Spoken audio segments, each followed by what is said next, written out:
Thank you for joining us this afternoon. My name is Alison Marcellet. My pronouns are she and her, and I'm responsible for operations at the Canadian Observatory on Homelessness. Welcome, everyone. I have the pleasure of moderating this panel. Thank you for choosing this session. We have Kathleen Manion. It says Heather. It does. It's wrong. Okay. We have Kathleen Manion from Royal Roads. We have Ahmad Bonakdar from the Canadian Observatory on Homelessness, and we have Sallah Drammeh from also the Canadian Observatory on Homelessness. So it's a colleague reunion up here. Thanks for joining us, Kathleen. I'm going to let everyone introduce themselves, but before that I'm going to do a land acknowledgement. I know you guys are going to have the privilege of seeing me. I forgot my glasses, so here we go. I'm at the age now where I have to hold things a full arm's length away.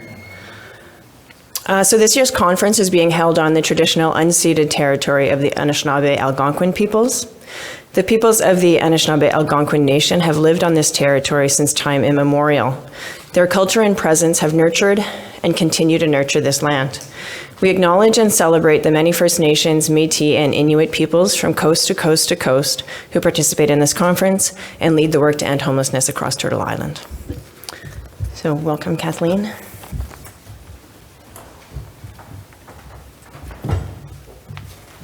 Thank you so much, Allison, and everyone here. I am excited to be able to be joining you, and I should say it's not incorrect that my name tag says Heather Manion. That is actually my name, but I awkwardly go by my middle name, which causes me no end of issues. So Kathleen Manion is my name. I am based at Royal Roads University.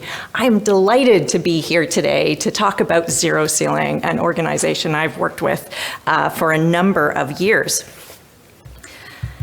Before I do that, thank you for the land acknowledgement, and I do acknowledge that we are on the Anishinaabe Algonquin territory, but I also want to give an acknowledgement to where I come from. I'm based at Royal Roads University, which is in Victoria, and we are on the traditional lands of the Algonquin-speaking people, in particular the Songhees and Esquimalt nations, and it is such a pleasure to be able to work in such a beautiful place and to be able to build on the knowledge and experience of our local communities.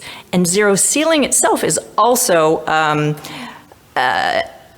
based in Whistler in British Columbia on the traditional territory of the Squamish and Lillooet nations. So I also want to acknowledge the people of those lands. The work that we have been doing has taken place over the last 7 years, but in particular the last 3 years of work we've done with research with Zero Ceiling has been funded generously by the Ministry of Social Development and Poverty Reduction within British Columbia. So what I'm going to do today is going to look at introducing Zero Ceiling and their Work to Live program. I'm going to talk a little bit about the principle-based reflections that they have focused on, really briefly look at global and local challenges in the context, introduce the research, and look at individualized support and some concluding thoughts. Within the context of prevention, as this panel is looking at prevention, that wasn't the idea of this presentation, but I will say that the work that we've been doing with Zero Ceiling and Zero Ceiling's work is preventing longer-term entrenchment within homelessness. So let me introduce Zero Ceiling. Here is the lovely people that I have been privileged to be able to work with. I should also say my colleagues, Professor Joe Axe and Elizabeth Childs, weren't able to join me, but they are here in spirit.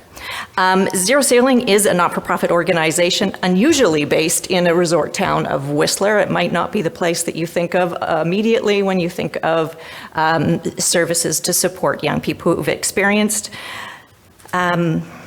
homelessness and exclusion from work, but they have been functioning for quite some time. They have an innovative program. It's relatively small. Now they have 11 beds offering 12 to 18-month program that includes an innovative supportive employment and housing program for youth at risk, generally from the ages of 18 to 24. They offer 24/7 support, housing, land-based programming, which is where some of their innovation comes in, given that it's in Whistler, skiing and biking and hiking in connection to the land. They have a relatively new program with an auntie and an uncle, which gives them spiritual and Indigenous support, which is amazing and fantastic. They also do employment coaching for employees. They have a unique partnership with their employers within the community of Whistler, with the service providers to ensure that the young people are well supported, government services, and the community itself. Actually, I've never seen a community come together in quite the way that Whistler has to support these young people. So the program itself offers life skills for participants 18 or 19 to 24, outdoor adventure, supportive community, supportive housing, and supportive employment. We're particularly looking at the Work to Live program. They have other programs, but this is the one that we've been working with for 7 years. Their aspiration is to support young people to live their best lives independently after they're finished the program. I've been really impressed with the organization in the work that we've done. They've been very reflective, and unlike any other organization, they've been really good at taking the annual recommendations that we as a research team, an independent research team, have given them. They've taken them to heart and actually implemented almost every single recommendation we've ever given, which has been absolutely amazing. One of the things we talked about was ensuring that they had good guiding principles, and they took that to heart, and I think came up with quite brave and innovative, sensible guiding principles. But they have made this the heart of everything they do, starting with unconditional love, which is an unusual one to have in your guiding principles, but so fantastic. They're grounded in relationships and community, safety net, interconnectedness between people and the land are one, and that advocacy piece of the courage to challenge. I don't have to give much of a context here about the experience of young people experiencing homelessness, but it is, the young people are facing a polycrisis. It is not just a housing crisis, not just fentanyl crisis, coming out of a pandemic, lots of issues coming together to make it a really challenging context for young people. Having said that, we started working with this organization in 2017. Each year we built on it, changed it a little bit. The focus was a little bit different, so it's not, we didn't intend it to be a 7-year project, but it has turned out to be a 7-year project. It has always been qualitatively driven, but with a mixed methodology. We've always had a participatory action-oriented research approach with a social constructive and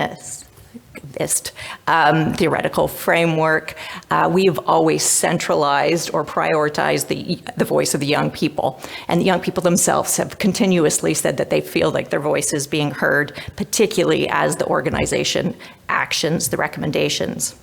Over the time, we've talked to a whole range of people with structured interviews and focus groups in the Work to Live community, including past and present participants and graduates, executive directors, founders, past directors, board members, donors, employers, mentors, current employers, referral agencies, potential employers, housing representatives. Overall, we've talked to 225 people, had 34 focus groups and 10 interviews, and several surveys. What we've found in the work that we've done is there have been a range of benefits for participants across the years. Particularly, they've talked about the skills that they've learned in supporting their independence, particularly around self-worth, the focus on relationships, not uncommon, I'm sure, for this audience, but has meant all the world to them. The connection to the community in a family-like setting has been really important, and the support they've received from the Whistler community has been important. Not unlike other youth-led organizations, they talk about the tangible and intangible supports and the meaning they draw from those. Sadly, across a whole range of different research projects, I'm always saddened to hear that one of the biggest things that comes out for them is that they appreciate being treated like a human being. It's a pretty low bar minimum service intervention. The youth all said that they felt they had developed the skills for independence. Building relationships was key. Building their communication skills, particularly with their employers, was something that was really important, but also the relationship with the land was also an important element of what they found. A participant says, Zero Ceiling has taught me how to communicate with my employer, not to be so shy and to take things into my own hand, kicking us out of the nest, as it were. Youth felt stability and flexibility of support were provided for their own success, and we really focused on their own definitions of success, what that meant to them, and feelings of self-worth and confidence. Another participant said, one lesson that struck with me was that I wasn't as bad a person as I thought I was, and I was doing better than I thought I was. As I said, they felt they appreciated being treated like a human being. One said, the empowering was nice, the boost was nice because of how self-deprecating I was. I didn't realize I was doing anything or getting anywhere. And when she, caseworker, showed me that list of accomplishments, it really boosted me up. Youth also appreciated the employment support that they got and the experiences that they had and the networks that they built. It's interesting to note that many of the graduates stay in Whistler, even though they're not necessarily from Whistler when they come into the program. They also appreciated the flexibility. Zero Ceiling helped me, and it shaped the man I am today, and I feel more confident that I'm able to take leave from the city and be back to basics of what I want and what I don't need in my life. It made me a better version of myself. One of the things that's interesting, I think, is the work that the Zero Ceiling program, Work to Live program does is working with employers to support them. So looking at the benefits the employers gained out of this, I found particularly interesting. And there were a myriad of benefits that they said, which I think, again, speaks to the connection to the community. Employers said that it helped them build a culture of empathy and understanding, which was particularly important in the COVID and post-COVID period, when they were seeing that a lot of their employees were young people, and a lot of them were having some of the same mental health challenges as the young people that were in the Zero Ceiling program. So their training and support of the Zero Ceiling participants helped them with all of their employees. It helped diversify their team members. It increased their hiring pool, again, in a community that is reliant on contingent, short-term young people. The Zero Ceiling participants offered it an opportunity to have longer commitment to employment. Typically, some employers were saying young people not in the program would stay on average 6 weeks, as opposed to Zero Ceiling participants, which could stay up to a year. Some of the training included mental health first aid, which they appreciated, and they also saw that it benefited their employees and felt like they were giving back to their community, which boosted morale within their organizations. Zero Ceiling staff said just checking in with them gave them more of a trauma-informed lens. It's that balance of not providing confidential information, but also giving trauma-informed lens and just really supporting an aligned approach. Employers also appreciated the ability to make a difference, increase their capacity as a supportive employer, to build strong ethic.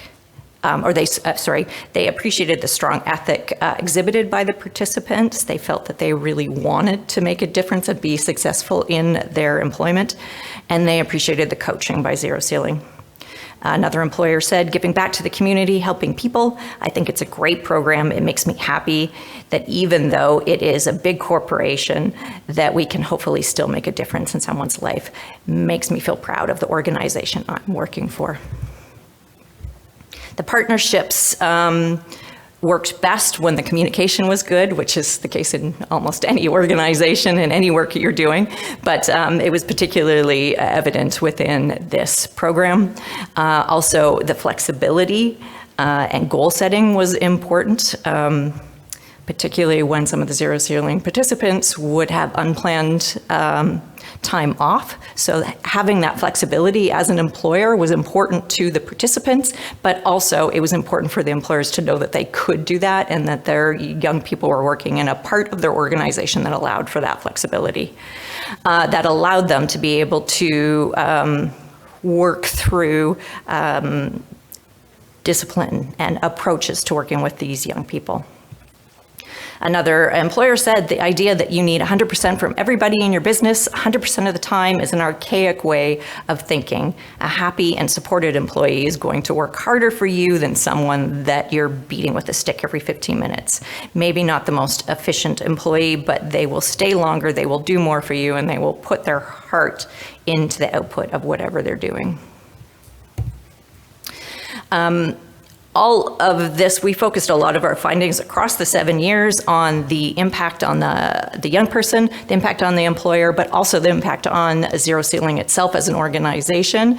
As an organization, they have built-in action reflection process. So every year now, they are taking the ideas of the young people and integrating it more directly into how they're running their business. So it's been quite profoundly impactful on the organization. As I said, the recommendations that we would give them annually, they were very diligent in implementing, and they've built that into their process.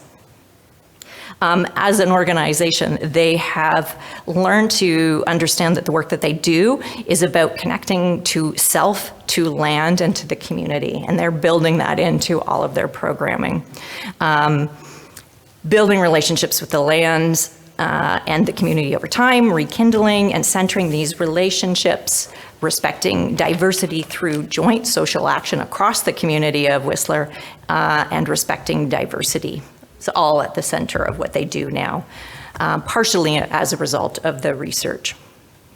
Why I think this is important to this audience is I think that we often fail to prioritize or invest in vulnerable populations, whoever that may be, but this is an illustration that the young people themselves, facing lots of barriers within difficult contextual situations, but they have so much to add and to share with us as practitioners, as policymakers, and as researchers. So it's important for us to make sure that we are listening to them and making efforts to actually bring into action the things that they're saying. And I think that is generally a conclusion. I think it is an innovative approach that Zero Ceiling has with the Work to Live program. It is a labor-intense program, but it really has shown the importance of putting a lot of effort into individuals and preventing them from longer-term experiences of homelessness, having that connection to family-like supports, to employment practices, to 24/7 supports, and to having housing first, all lead to some successful outcomes for these young people and also for the community. Thank you.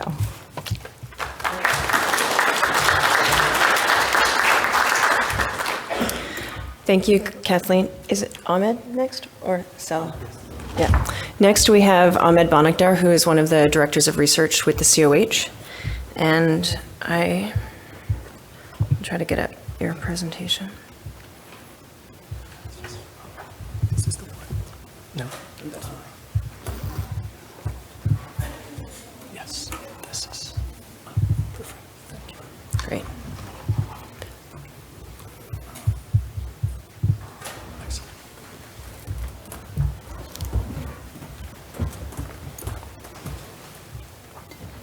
Okay, looks great. Hi, everyone. My name is Ahmad Bonakdar. I'm with the Canadian Observatory on Homelessness. Very happy to be here, and thanks for coming out and participating in our session. I guess I should mention that before the pandemic, back in 2019, I was offered a postdoc position at Johns Hopkins University, which I turned down. My wife and I decided to move to Canada, and not long after, actually, I landed a postdoc position at York University. So I guess I'm a recovering nerd.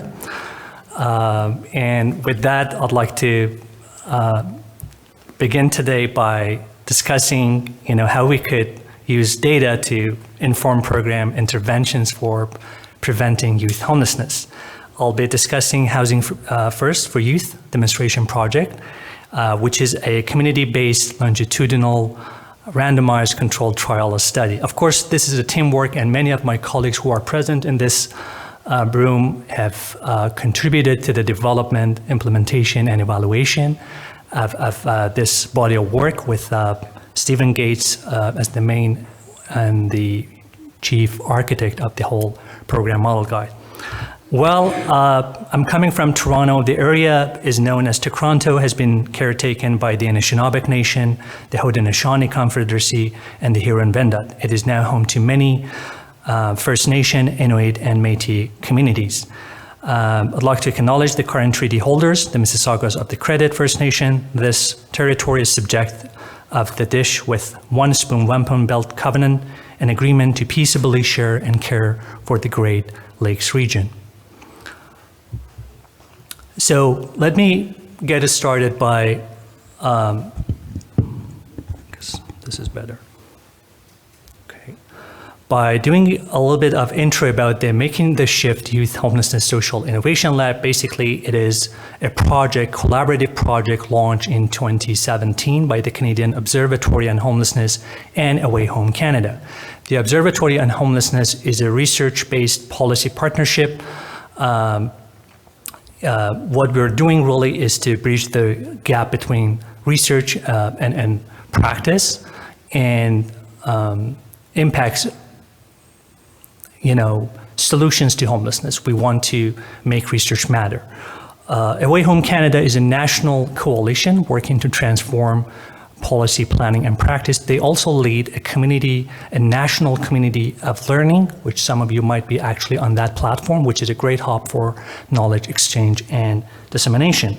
Well, we have been developing, conceptualizing, piloting, evaluating 4 distinct demonstration projects across Canada in 17 sites in 12 communities.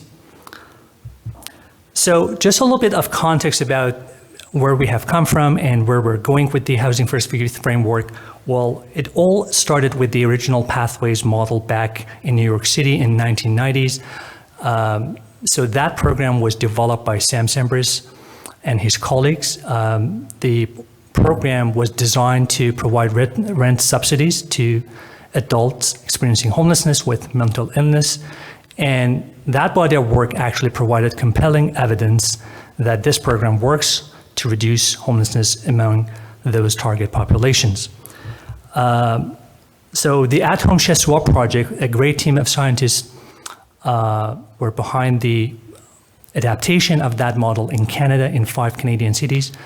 So the project launched in 2009, and there were lots of research studies coming from that body of work, which again, provided compelling evidence that Housing First could be a potentially promising solution to prevent, to ending homelessness for adults experiencing homelessness with mental illness. However, there were some questions of the replicability of the program model guide to youth, because it was primarily designed for adults experiencing homelessness.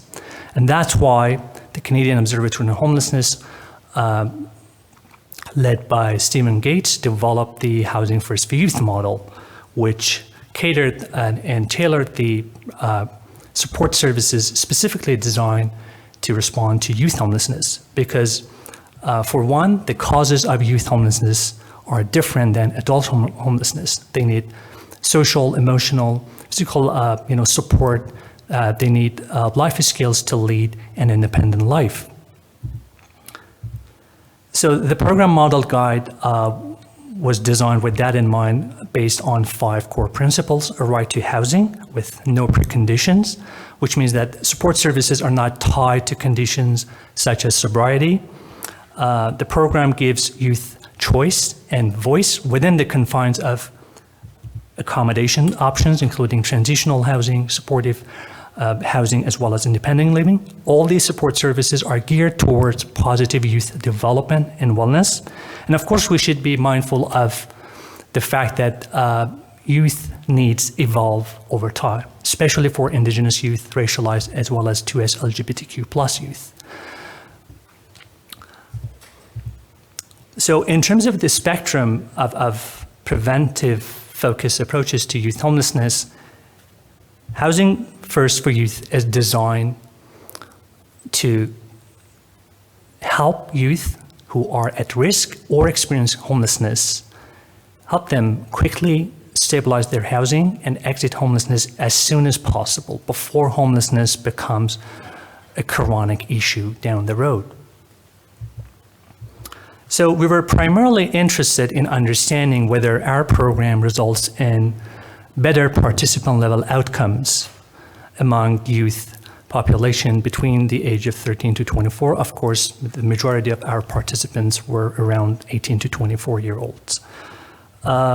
So what outcomes we are assessing? Well, starting with our primary outcome, housing stability, quality of life, health and well-being, access to income, employment, and education, complementary supports such as life skills, resilience, and so on and so forth, as well as we wanted to understand whether youth are able to meaningfully engage in social activities. So a little bit about the timeline and our methodology. We started out with community engagement. And of course, I should mention that this body of work that I'm presenting is focused on Ottawa and Toronto. There is a third program model guide, which is a hybrid model called Embedding, designed specifically for Indigenous youth. And we wanted to make sure that the core philosophy of the program aligns well with Indigenous ways of knowing Indigenous epistemology, as well as vernacular knowledge. So in 2018, we started recruiting participants into the program in Ottawa as well as Toronto. Data collection started in 2019. We employed a longitudinal randomized controlled trial for this study, which, if I wanted to break down the concept, it would be like this. So there are 2 groups. We randomized half the participants into Housing First group, which received Housing First for Youth intervention according to the program model guide developed specifically for those youth, and then treatment as usual, or TAU, which received available community options available at their disposal. The reason being, this is a gold standard because we're tracking down these participants over time, we're getting in touch with them, we are able to actually establish causality whether this program has been successful in terms of improving their life outcomes. So, and the pandemic has started, which posed a lot of barriers to data collection, but thanks to our research managers, research assistants, who were able to overcome a lot of hurdles that the pandemic posed. And here we are in 2024, and we are presenting the interim 24-month findings. And stay tuned for more. Hopefully, we should be able to release 48-month findings as well. So let's start with housing stability and how the program has done. Well, if you look at baseline, for the most part, the majority of the participants started at the same level. But over time, they did not really have, stable housing at first. But over 6 months, you see that Housing First gained significant housing stability over time. And by the end of the 24-month, 84% of the Housing First group achieved housing stability, which is remarkable. So in terms of the housing status, almost around 70% of the participants experienced temporary or unstable housing. And I spent quite a lot of time on making this animation right. I hope I don't let you down. Okay, there you go. And you see by the end of 24 months, stable housing was something, okay, already 10 minutes. All right, I should speed through. Okay, so stable housing, as you can see, the Housing First group achieved significant housing stability by the end of 24 months. But also in terms of quality of life, another significant outcome we were looking at. So this is how the TAU group did over 24 months, and this is the Housing First group. I just wanted to suggest that it is important to understand the impact of the pandemic. And it might have been likely that the pandemic might have influenced our results, especially given the fact that data collection did not really start simultaneously between the two sites. So, and as you can see, there are some, kind of downward trajectories starting at 18 months. So it might be possible that the pandemic might have impacted our findings. So in terms of psychological health, another important measure, you see that the Housing First group did significantly better in terms of TAU. Of course, in terms of a statistical parlance, we're not looking for, p-values for now, but we're all looking into it, and our biostatistician actually is right here. And we are working on that as well. So in terms of social relationship, so you can see that 56% of the Housing First group were able to meaningfully engage in social relationships. But also we kind of sat down with young people, interviewed them, conducted focus groups. We just want to make sure that we are unpacking their narratives as well. And as you can see, I've extracted just a few quotes to demonstrate, whether the program has done well or not. And it seems like, the program has helped them achieve their educational goals, helped them give a sense of purpose over time, being in the program. In terms of education, so this is where we are at baseline, and then over 24 months, Housing First, as you can see, 60% of the participants were able to pursue their educational goals. And I should note that educational outcomes take a very, very long time to come to fruition, and sometimes more than 2 years, 3 years.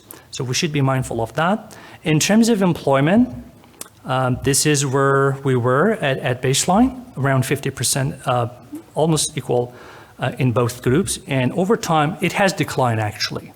So there are two possible explanations for this, and we'd like to suggest that, well, first of all, it might be because of the pandemic. As you know, a lot of those young people were working temporarily in food and accommodation industry, which hit hard during the pandemic, and many of them lost their jobs. But also it's possible that especially in the Housing First group, they pursued their education, they continued, and then they were able to go to schools. So they might have left their job to be able to continue their education. So these are two plausible explanations for the drop in employment. Again, some of the narratives that focus on the role of caseworkers, which was instrumental in terms of helping them achieve and develop life skills to figure things out on their own. In terms of perceived social supports, which is an important measure that looks at how youth really perceive they receive support from families, from friends, from significant others. And this is where almost at the end of 24 months, Housing First group, you can see the Housing First group kind of, it seemed like there's a divergence in terms of the outcomes.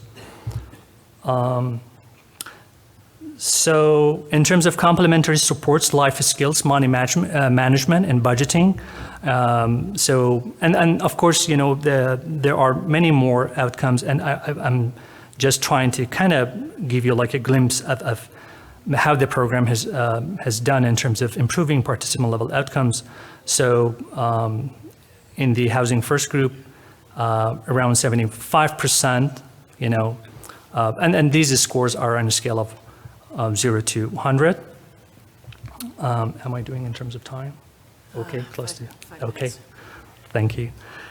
So hope for the future. Hope is a vital psychological measure that looks at how youth can really cope with challenges, how they could envision their future, plan out for their future. And so in terms of hope, especially it is interesting to see the period where the pandemic broke out, and you see that despite the challenges faced by young people, especially in the Housing First group, they were able to persevere and at least have some hopes for the future. Interestingly, one of the fellow presenters, the other day, yesterday, they presented on the research study. If you have not had a chance to look at the research, it's available online. I think it's open access. I'm pretty much sure after the conference, you should be able to see that online.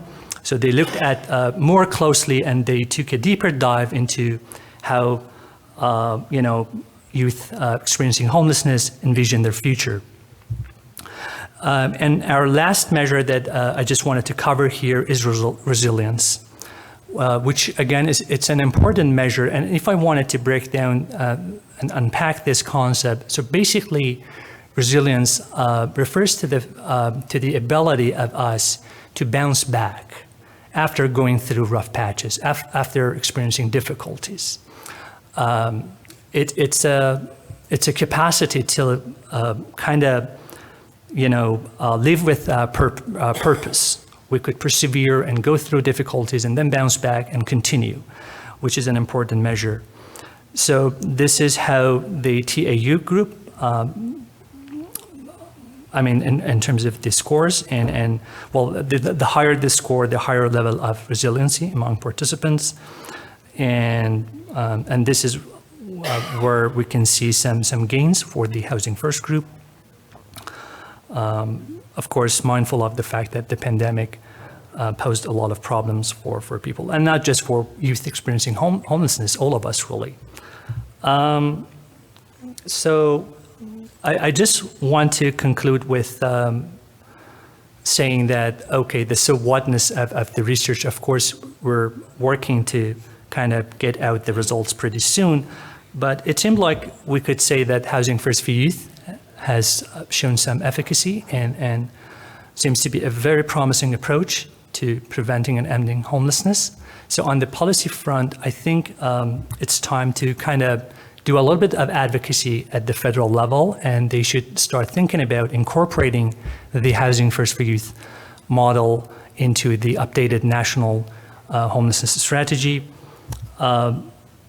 Another important thing that we believe should be in front and center is investment in family and natural support program, family-based interventions alongside the Housing First for Youth, because family conflicts are often cited as the primary main reason why young people leave their home.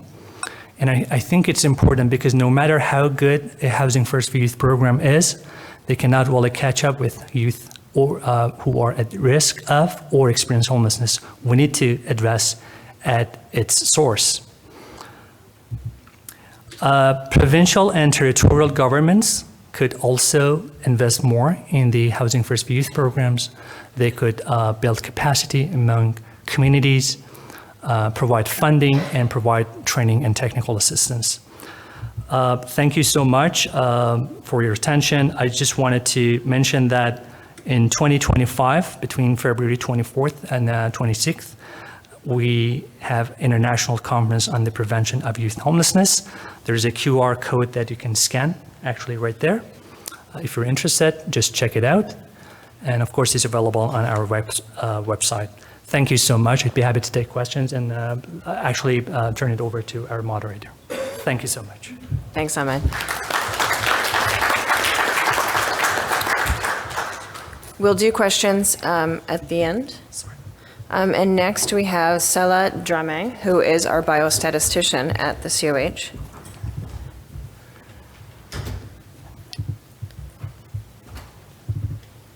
This one here? Yes. Great. Sorry. Thank you, Alison. Good afternoon, everyone. Today I'm super excited to sort of like represent some of my colleagues, Ahmad and Emmanuel and then Karin, to sort of like present this, one of the most important works that we're doing at the COH. And my name is Sallah. I work as a biostatistician with the COH, and I'm also a member of the Making the Safe Youth Homelessness Social Innovation Lab. And so basically, to give you an outline of what I'm planning to do today, mostly my presentation will be based on like findings, basically more results, because obviously I'm a statistician anyway. And there will be some tables.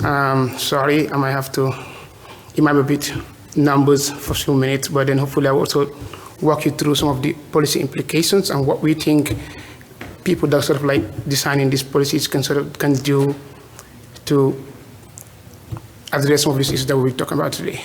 And the idea is, in 2019, there was a national youth survey in Canada, and one of the things that we observed was, even though Black participants or Black people in general made up about 3% of the Canadian population, there was an overrepresentation of the Black youths and their involvement with the criminal justice system.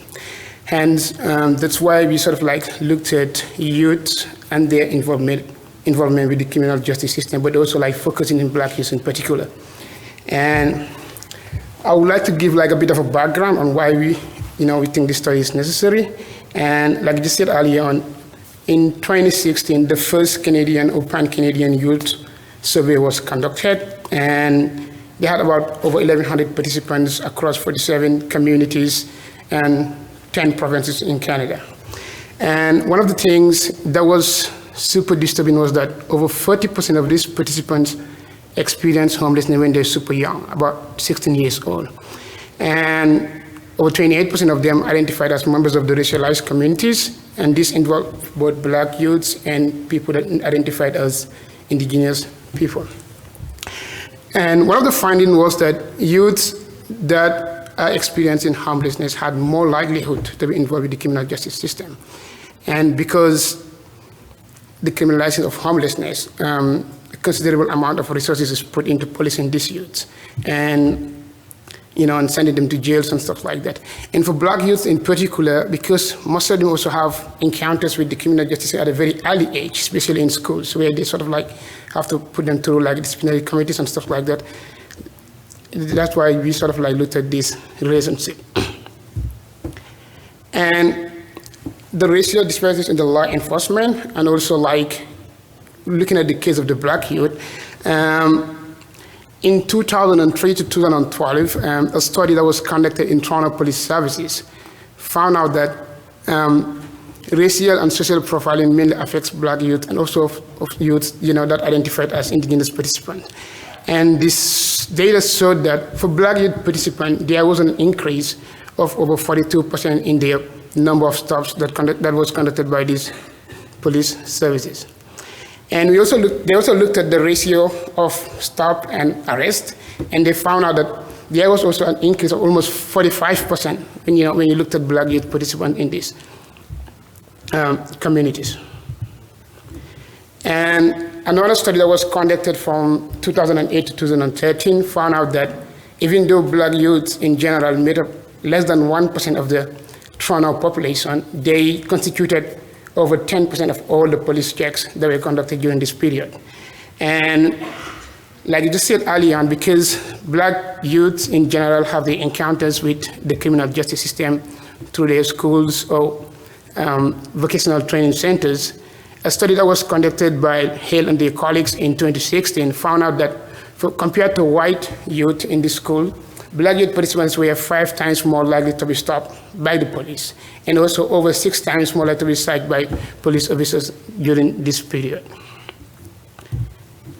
And so I will walk you through the methodology of this study. Basically, like my colleague said, the more non-technical aspect, I would say, the data collection and the strategy that we use. And of course, we're working on finalizing this paper, and if you're sort of like interested in the more what I will call the more interesting part, the statistical analysis and everything, you will have the chance to take a look at that. So this data set was from the 2019 Without a Home National Youth Survey that was conducted by Away Home Canada, our partners, and the Canadian Observatory on Homelessness. And in total, they recruited over 1,300 participants across 98 agencies and 49 communities in Canada. And for our study, we had to sort of like implement what we call the Canadian definition of youth. So we really looked at youth that were like 13 to 24 years old. So that sort of like brought our sample size to a little over 1,100 participants. And because we're also interested only with youth that had an outcome of involvement with the criminal justice system, so an extra layer of filtering was done, and our final sample size was 864 participants. And the prevalence of the outcome was about 15%, and if you're kind of interested in STAT, we sort of like had about 5 events for every degree of freedom. So that was at least good, when it comes to the rule of thumb of like doing like a logist model. So because like defining criminal justice system is often not a very easy thing to do, and often what we rely on is like a proxy. And in this case, what we used was we asked the participants in the past year, have you spent time in jail, prison, or just youth detention center? And for participants that answered yes, so we deemed them as those that have encounters with the criminal justice system. And obviously, there are people that answered no, and you will look at that later. And our primary independent variable of interest was race, because we wanted to look at how this outcome is related to, race, and how different participants are sort of like come in contact with the criminal justice system. And because also existing literature has shown that some of these control variables are pretty much related to both the outcome and also the independent variable. So in our logic model, we adjusted for it. And in short words, confounding, if you understand that. So we try to sort of like at least use confounding. And the findings are as follows. And across both groups, age on average was fairly comparable. Youth in both categories were about 20 years old. However, when we looked at age at first experience of homelessness, we saw that participants that had experience with the criminal justice system, they were significantly younger when they first experienced homelessness compared to the other group. And a typical participant was basically just a participant that identified as white and is a male, and also like identified as a heterosexual as well. And we had about 15% of this participants that had encounters with the criminal justice system identified as a member of the 2S LGBTQI population. We also looked at level of education, because it's, again, a very strong predictor of people that encounter the criminal justice system. And we also saw that for participants that had encounters with the criminal justice system, over 60% of them had less than high school diploma, which is pretty disturbing. And at the same time, we also looked at variables like substance use disorder, whether they attempted suicide during any time in their life, and also participants that were involved with the child protector system, because also this also like predicts their involvement with the criminal justice system. And we've seen that on average, participants that had high scores in substance use disorders, they're more likely to be like involved with the criminal justice system compared to the other group. And obviously, for continuous variable, we did some t-tests to sort of compare these mean differences. And as you can see, education and substance use disorder were statistically significant if you use a 5% alpha level. And okay, this is the fun part. So what this graph basically represents is the results of our logic model. And what you will see here is like the odd ratios that are plotted here. So basically in the likelihoods, like, how likely are these participants to sort of like be involved with the criminal justice system. So the outcome here is involvement with the criminal justice system. And then I will run through them one by one. So to start with, we look at the first part, age at first experience of homelessness. We've seen that earlier homelessness in their life means high chances of like being involved with the criminal justice system.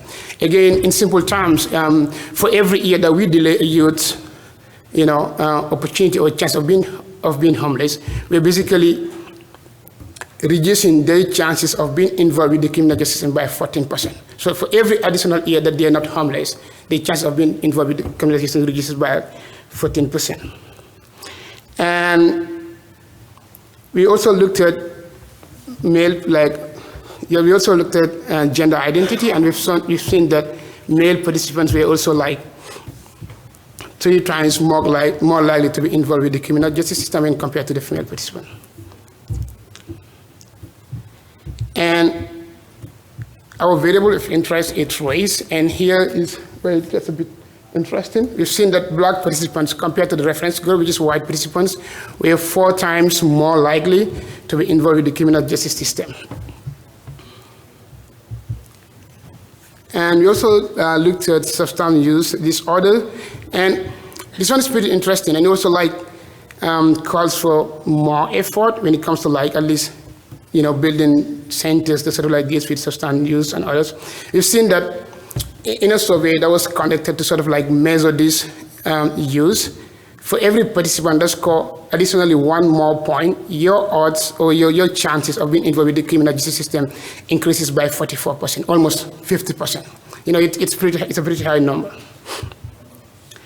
And because the age at which this participant first experienced homelessness is very important, we also looked at that relationship with the involvement with the criminal justice system. And this graph basically represents what happened as, if we prevent you from being homeless over time. So like for participants that experience homelessness at a very early age, we've seen that the upper part of the graph basically says that they have higher chances of being involved with the criminal justice system. So unfortunately, but if you become homeless, let's say around 15 years old, your odds of being involved with the criminal justice system decreases highly. And among all of these racial groups, black participants again have high odds of being involved with the criminal justice system. But again, the more we delay their homelessness, or if we prevent them from being homeless, this odds sort of decreases, and then at some point they will sort of merge with the other group. And so we know that age at first homelessness, it's a thing, and black youths are at greater risk of being homeless compared to their other counterparts. What can we do with this? So basically what we are saying is we can implement target interventions. This sort of addresses this systematic bias, and this can come in different forms. They can come through racial trainings for police forces, because obviously there is over-policing when it comes to black youth in particular. But also at the same time, we've seen that early homelessness means higher odds of being involved with the criminal justice system. So one of the things that we can do is sort of increase funding for youth homelessness prevention programs, because for every year that we prevent a youth from being homelessness, we sort of also at the same time lessening the burden in the criminal justice system, because studies have shown that for every $1 that we spend in preventing for every $10 that we spend in preventing homelessness, we obviously receiving over $24 in service use. So at the same time, when you prevent youth from being homeless at a very early age, at the same time you're lessening the burden in the criminal justice system as well. And these prevention mechanisms can come in different forms, especially for youth. It's important that when we develop this model, we include family support, family and natural support as well, because often, like my colleague just said, one of the most common issues that sort of leads to youth being homeless is through family conflicts and the like. And for participants that were involved with the criminal justice system, we've seen that low education attainment is a cause, and over 62% of them, had less than high school diplomas. So having school-based early interventions like the Upstream Canada, this sort of prevents at least students from dropping out because of homelessness. So, having designing these interventions at the school level also is important. At the same time, it doesn't only help the youth from not being homeless, but at the same time, keep them in school, which is pretty much important. But also, unfortunately, there will be youth that are already lost, they already dropped out, so sort of engaging programs for youths, and that have already got their school being interrupted because of homelessness, and then having this incorporated in vocational trainings and their will be helpful as well. And higher substance use means higher odds of being involved with the criminal justice system in this study, and hence, we need to sort of expand access to substance use disorder treatments, programs tailored for youths in particular. But also we need to ensure that this addresses the key coexisting factors, because we need to sort of not only deal with the substance use disorder, at the same time deal with the causing factors like homelessness, mental health issues, and also at the same time integrate this in shelters and youth detection centers as well. And just to conclude, I would say we sort of like examine youth that are, at risk or at least experiencing homelessness and their involvement with the criminal justice system. We found that Black youth participants in particular were 4 times more likely to be involved with the criminal justice system and compared to their counterparts. And again, if you're pretty much interested in the stats, this was statistically significant with a very low p-value. And we found that earlier homelessness means higher chance of being involved with the criminal justice system, but also at the same time, like having higher score in substance use disorder scores basically means having like higher likelihood of being involved with the criminal justice system. And also like race, gender contributes to these factors as well. We've seen that men had higher likelihood of being involved with the criminal justice system when compared to the female. And sort of this calls for reforms and sort of like addressing the racial disparities and improve substance use disorders treatments. And that's it. I'm happy to sort of like take any questions that you might have. And like my colleague said, because this session was based on like prevention, so early next year we're having like a conference in Toronto. Feel free to register. Thanks.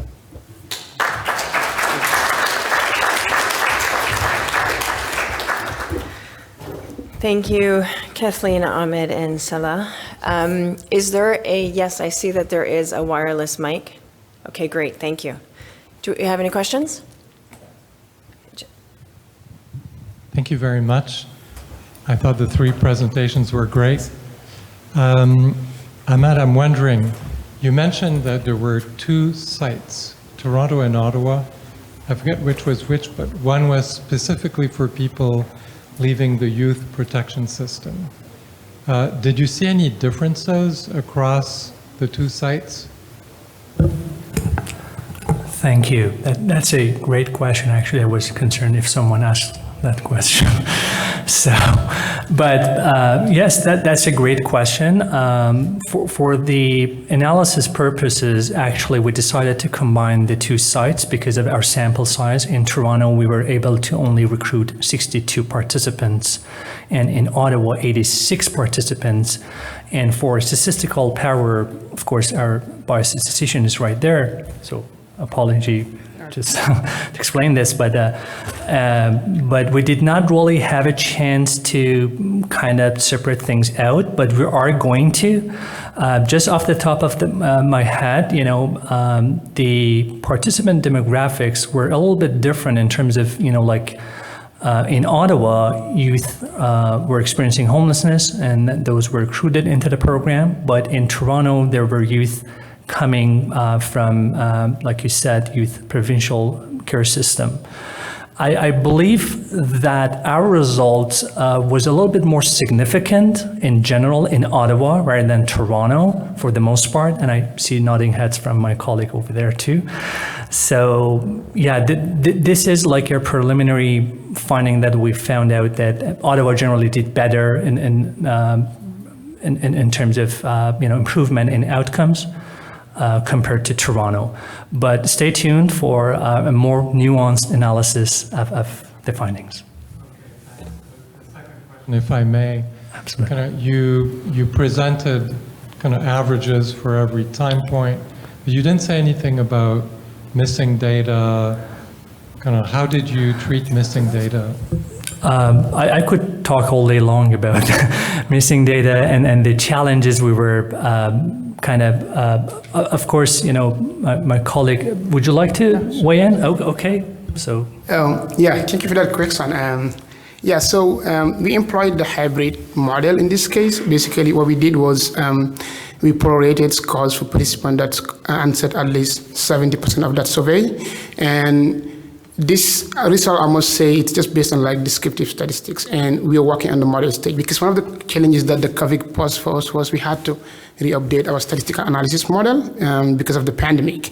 And if you make it to the prevention conference, hopefully by then we'll have statistical results.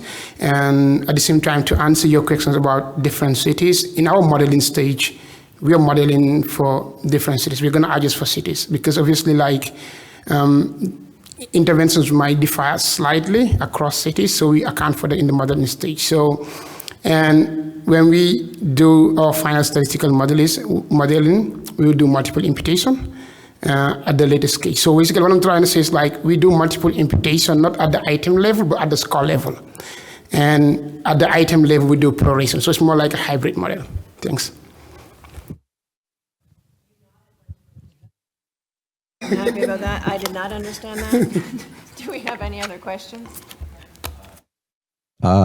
So we appreciate, or I appreciate that with Housing First for Youth, you're establishing that homelessness for youth is not homelessness junior. So you're meeting youth where they're at, and you're providing individualized case management, smaller caseloads, you're following key principles. What I've noticed in both presentations is that there's an opportunity to identify findings that you can then share with youth-facing institutions. So for example, in Zero Ceiling, is it? You were able to go back to employers and share your findings. And you talked about the criminal justice system. So I was just wondering, with the Housing First for Youth model moving forward, will there be a feedback loop component? Because when you're meeting youth where they are, you are engaging them at different points: mental health, housing, employment, primary health, etc. Are you then circling back to these institutions and spaces and sharing findings? Because again, Housing First for Youth is different from homelessness for adults. This question was kind of for me. Is that? I'll start anyway. I guess, in terms of Housing First for Youth, we are working on a range of knowledge exchange and dissemination products, including a public-facing report as well as a policy brief. We are looking forward to seeing them out pretty much soon, and we are sharing those resources with community partners who were part of actually the design, implementation, and evaluation of the project, as well as our larger network of partners, right, that engage in the homelessness sector, So, and we're looking forward to receiving feedback, obviously, and this has been certainly on our radar. So I'll stop here. So I would pass it along if there's anything. From a Zero Ceiling perspective, I would first say that although I think they share all of the same principles of Housing First for Youth, they aren't specifically a Housing First for Youth organization. At least last time I checked, they might now be. But in terms of giving the findings back to those that can most use it, absolutely. We do our level best to make sure that we are going back to the employers that are working with the young people, the community as a whole, to show the impact that organization and the support of the community and the employers is having on the youth, and to the youth themselves as well as anyone else who will listen. So thank you. And I know I didn't present, but at the Canadian Observatory on Homelessness, our mandate is to increase the impact that research has on policy and practice. And so we don't just do research for research's sake. And so we do the research, and then we have all of these findings and these results, and then we go back to the systems and institutions that are the pipelines into homelessness, and we share the findings, and we try to create change. Our hands are tied beyond that, and those systems are very hard to change. But we don't just publish an academic report and hope that people read it. We actually mobilize our research in different ways in hopes that the powers that be do access it and can implement it. And there were a couple questions back here first, if you don't mind, and then there's also a question up here. Great. Hi. Thank you. Those are three excellent presentations. I feel like I could ask so many questions, but I'll just keep it to one. So this is for Kathleen. So our team is actually getting ready to implement a wraparound support initiative involving employment. And just a shout out to you, because the Work to Live program, when we worked with the librarian to look at peer-reviewed literature in all high-income countries, that program stood out from the others. So I was so excited to come hear you speak. My question is about the employment coaches. Can you talk a little bit more about like their training and what their role was? And then also our team will be in touch with you as well. Absolutely. And I should say that Zero Ceiling, again, shout out to them, because they're really good at putting which isn't the case for all not-for-profits, really good at putting the reports on their website. So the material is there, and where we can, also the peer-reviewed articles are there. In terms of the employment coaches, I mean, the happy side, the rose-colored glasses side of that is that they are well-trained. They're working with the young people directly, but then also working with the employers separately, but also together. So they have regular meetings together as a group, but also individually, to make sure that they're meeting the needs of both. The less rose-colored glasses is, again, in the crisis, what we're seeing I think we're seeing it across the board, across Canada, but in a resort town like Whistler, they are seeing real turnover because of the housing crisis of employers. So continuously having to upgrade and train the employment coaches has been a real challenge for the organization. I'm happy to chat with you for that, and I'm sure Zero Ceiling would also be really pleased to talk to you about your program. Sorry, the link got passed there. Yeah. All right, thank you. Yeah, thanks to all the presenters for the insightful presentation. I would like to ask a question regarding the Black youth involvement in CJS.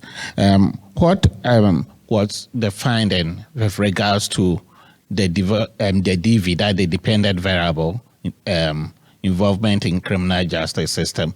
Did you look into the various types of issues or components of issues that actually made up what constitute the criminal justice system involvement?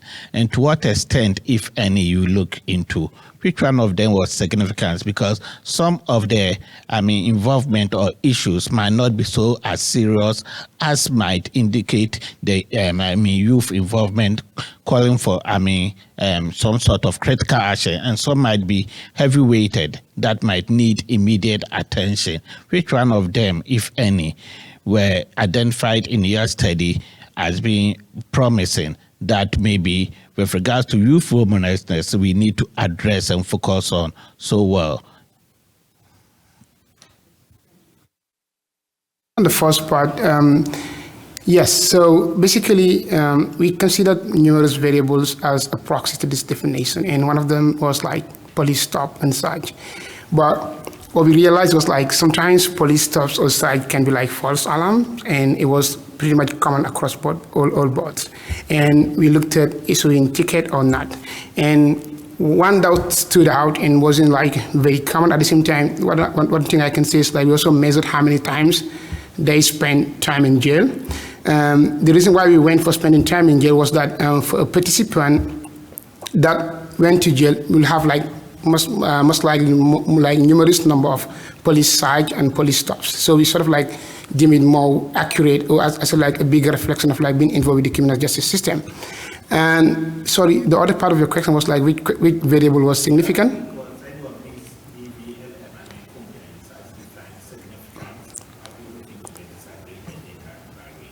Yes, absolutely. I think educational attainment, race in general was significant at the same time, but age at first experience of homelessness was significant, because what we realized was like Black youths in particular experience homelessness at a very early age compared to other counterparts. And again, like you said earlier on, the group that had involvement with the CJS had like low educational attainment. So they were sort of like at population level, there was sort of like huge differences and significant differences in both groups. Thanks. Yeah. So thank you very much for your presentations. I do have two methodological questions. One is for, I'm guessing Ahmad would probably be answered by Sallah. Are you going to look at effect size for the difference between the RCT groups? Because you're talking about statistical significance, which is interesting, but sometimes an artifact, and effect sizes sometimes speak more clearly to the differences between the groups. Yeah, I mean, the reason why we actually even didn't produce like the main difference statistical significance was like, it can be a bit deceiving, right? And as a trained statistician, I think often outcomes can be influenced by different factors. And in our statistical analysis plan, we did sort of sample size calculation, and we already had a hypothesis of what we think was going to be the effect size. So obviously, yes, we're going to look at the effect size, and in the case that the results are null and they're not statistically significant, that wouldn't sort of stop us from presenting what the effect size is. Sometimes it can be more important than a 5% level significance. So yes, we're going to look at the effect size.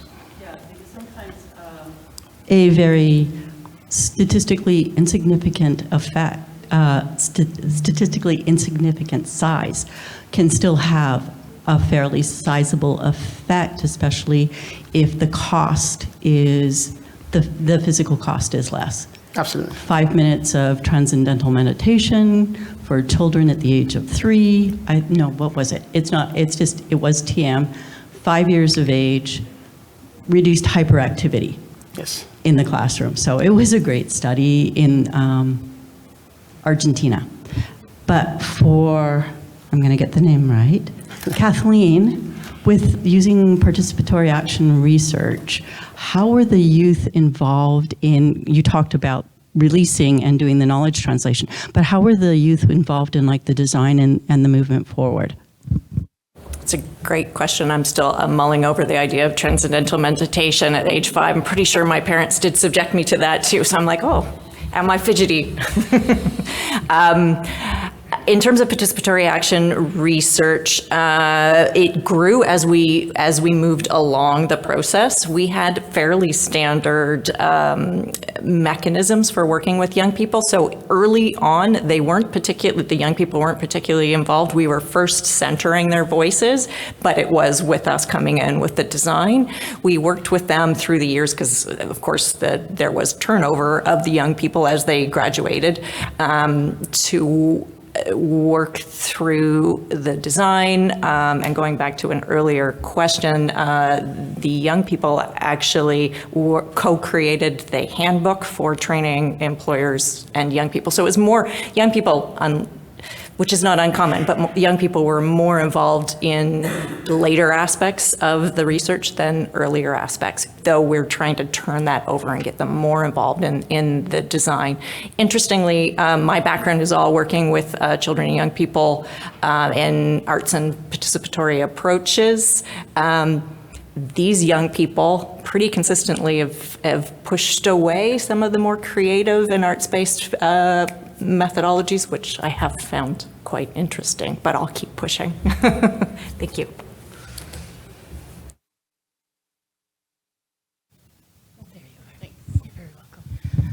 I just wanted to add to Kathleen. So I work with Work to Live. They are one of my projects.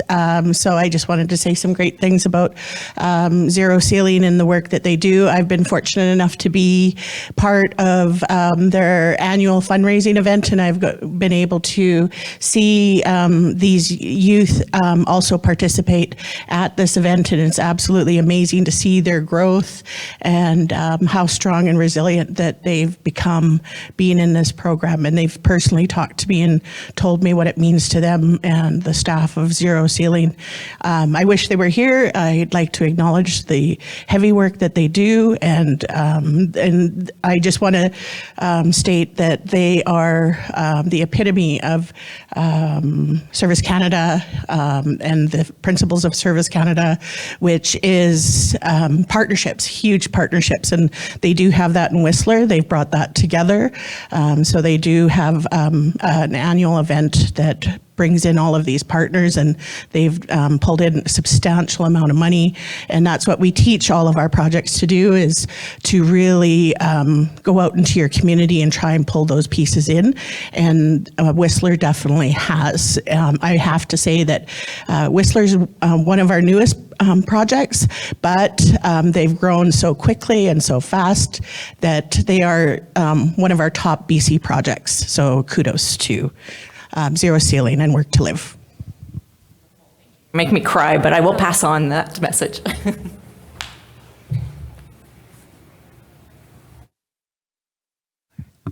Thank you.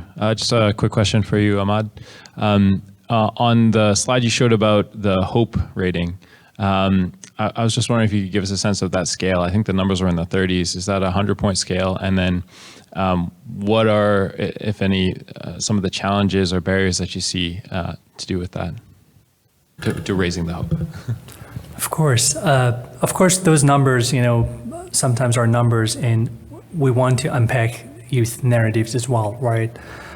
Some of our interviews and focus groups showed that, especially in the Housing First group, they were able to envision their future, more proactively rather than, treatment as usual or TAU group. And of course, there have been many, many challenges for youth, especially during the pandemic when we kind of lost touch with some participants, in Toronto, in Ottawa, but it seemed like, our Housing First group did remarkably better in terms of being able to persevere and envision their future in ways that might not have been possible without the Housing First for Youth supports, especially when it comes to housing stability. And I think housing stability is an important measure of hope as well, because once youth were able to realize that they have like a permanent, stable housing, all the other things is like a jigsaw puzzle that kind of comes together. So for instance, when they have stable housing, when they have like permanent address, they could actually say on their resume, okay, that I do have a permanent address, and they could apply it to jobs. When they don't have like a permanent address on their, resume, it was really hard for them to land a job. And that what gives them hope, right? So it's a kind of interrelated thing, it was not just hope, in a sense that, okay, of course we asked them questions, for instance, regarding specific, the measure, the Health Hope Index, right? But of course we sat down with them and asked, what they want to do with their future. Is there a future they could see on the horizon, and so on and so forth. So so I would say also resilience, I think hope and resilience are kind of also complementary in terms of, youth being able to, again, persevere and having a sense of, like purpose, self-composure, and seeing that their future is not just something, that they could, let me put it this way, the Housing First for Youth kind of enable them accomplish all of the goals they have not been able to do, and it was like a platform that helped them achieve their full potential. Thank you for your question. The scale of the year is 12 to 48. No worries, yeah.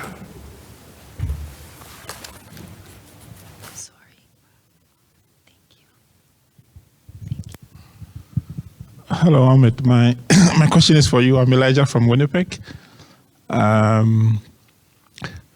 Housing First is a brilliant concept. And as you mentioned, Winnipeg was one of the sites for the at-home Shashua project. So we have that history in Winnipeg. However, what we are hearing from the agencies, and with End Homelessness Winnipeg, we coordinate efforts to address and end homelessness in Winnipeg. What we are hearing from the agencies doing the Housing First program is it's becoming increasingly difficult, more difficult for them to implement Housing First. An example is caseloads. Their caseloads are high. So I'm just wondering, do you have any practical recommendations for addressing the challenges associated with implementing Housing First programs?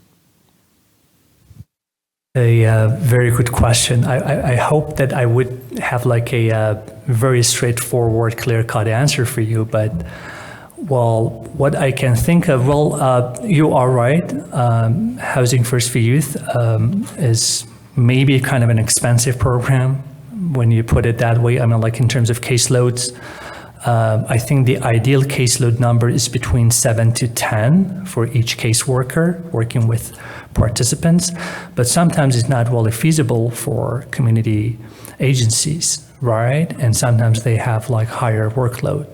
Of course, the potential solution is to increase funding, and if our advocacy works out, and if we could put Housing First for Youth front and center, so if we could secure more funding, probably we could hire more caseworkers and balance the workload. Of course, this is not an easy, way to frame this, but I think, and another thing, I was participating in the Housing First workshop on Monday, and there were some interesting studies and findings that came out of a study that Nick Kerman and John Sylvester were working on regarding resistance to Housing First for Youth across Europe, across Canada, and across the US, because mainstream approaches are focused on emergency responses, right? And that's easier to do. But, and sometimes some programs are being run, but they are not truly following the core principles of the Housing First for Youth. And if they're not really following the core principles, it shows in the results. And we might be under the impression that Housing First or Housing First for Youth does not work for that matter. But if we are truly staying within the confines of the core philosophy, it should work. I wish I had like a better answer for you, but I could ask our moderator, Allison, to kind of weigh in, but I believe that, it has gained momentum. And there have been some interest in terms of, receiving Housing First for Youth as a promising solution. Of course, it's not an easy task, and a lot of mainstream programs are focusing on emergency responses, shelter and camp and stuff like that. So I'm hoping that we are building evidence base that this program works, and so the implementation could be easier, because when the uptake is out there, when the research is out there, it's kind of easier to put it front and center. Thank you. You've asked a question. Do you have any specific barriers to implementation? Because it's easy, it might be easier for us to. Like an example is providing wraparound supports. So initially we had a treatment model where the focus was if someone is dealing with homelessness and mental health issues, you deal with the mental health issues first, and then you house the person. And the Housing First model came up. So now there's a strong emphasis on housing the person first and then providing the wraparound supports. But in providing the wraparound supports, it's becoming increasingly very difficult. Like caseloads in Winnipeg, you talk to the case managers and they tell you their caseloads are high. If their caseloads are high, they're not able to visit their program participants frequently. So if any issues are coming up, they're not able to intervene early to address the issues. So the problem is we all work in a sector where there's limited resources, right? And so that's why we have potential solutions that are quite promising, Housing First for Youth. But when we're all working within a system where the resources are limited, we're always going to have those issues. So those issues aren't necessarily related to the intervention, they're related to the broken system, right? And so we need more funding. We need to support workers better so there's less burnout, less leaving the sector, right? That's how you'll get more workers to do the more wraparound supports, right? And so it's not necessarily, not that, there's no intervention that's perfect, right? But this is a very promising intervention. But the barriers to implementation that you're talking about are actually systemic issues that are really hard to address.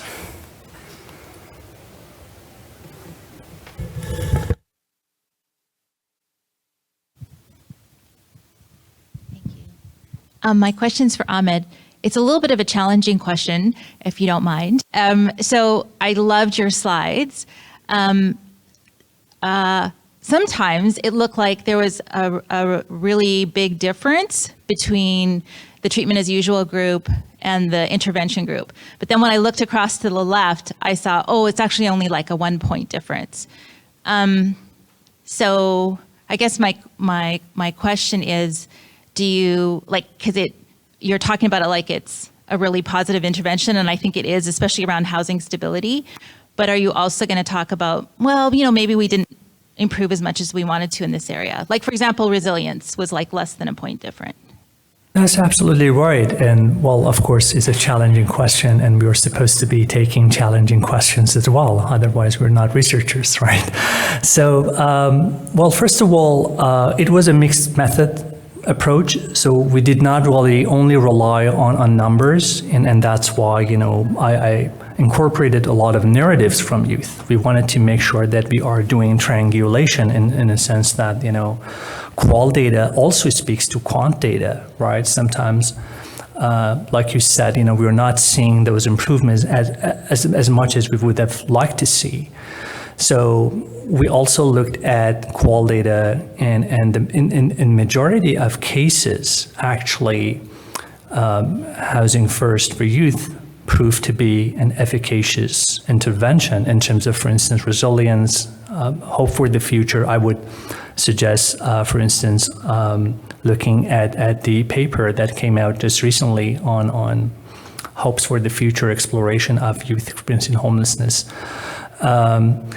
In some other instances, actually, well, for the most part, I cherry-picked the results I just wanted to showcase for you. But of course, there were some areas that Housing First did not really do well. And hopefully in the future, we're going to discuss those as well. And more importantly, we want to, you know, take one step further and understand why. Was it because of the program model guide? Was it because of the caseloads? Was it because of some other factors involved? Was it because of the pandemic? So it's really hard to disentangle, you know, the relationship. But like you said, sometimes it's just a 1 point increase, but that would mean a lot because, you know, when we're talking about scale over time, especially over time, it makes a lot of difference. Of course, we're looking to kind of provide a statistical significance, you know, tests as well, just to make sure that we're reporting on those as well. Absolutely. Yeah, I want to say something. The outcomes, like complementary outcomes, and the study itself was powered for the primary outcome itself. And if you understand, like as it is, you sort of like do like sample size calculation, and the sample we had was to detect the effect and the primary effect itself. So in a way, some of these complementary outcomes, I mean, if they're effective, comes up as a bonus, I would say, because again, it's housing first, and then obviously you look at the other measures as well.